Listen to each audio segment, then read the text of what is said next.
मिरजेत विनापरवाना पिस्तूल बाळगणाऱ्या गुन्हेगारास अटक. स्थानिक गुन्हे अन्वेषण शाखेची कारवाई. स्थानिक गुन्हे अन्वेषण शाखा सांगलीने विनापरवाना पिस्तूल बाळगणाऱ्या गुन्हेगारास अटक करून त्याच्याकडून एक पिस्तूल व 2 जिवंत काडतुसे असा 61,000 रुपये किमतीचा मुद्देमाल जप्त करण्यात आला.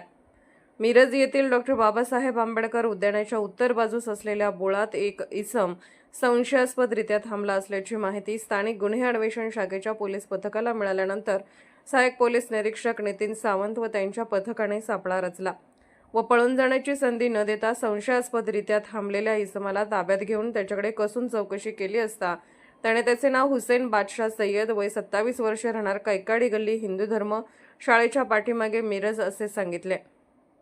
पोलिसांनी ताब्यात घेतलेल्या इसमाची अंगझडती घेतली असता त्याच्याकडे विनापरवाना पिस्तूल व 2 जिवंत काडतुसे असा एकूण 61,000 रुपये किमतीचा मुद्देमाल जप्त करण्यात आलाय. जप्त केलेले पिस्तूल हे उमेश मदने, राहणार बेडग, तालुका मिरज यांच्याकडून खरेदी केले असल्याचे अटक केलेल्या आरोपीने पोलिसांना सांगितले. याबाबत स्थानिक गुन्हे अन्वेषण शाखेने आरोपी व जप्त मुद्देमाल पुढील तपासकामी महात्मा गांधी चौक पोलीस ठाण्याकडे वर्ग करण्यात आला असून याबाबत अधिक तपास महात्मा गांधी चौक पोलीस ठाणे हे करत आहेत.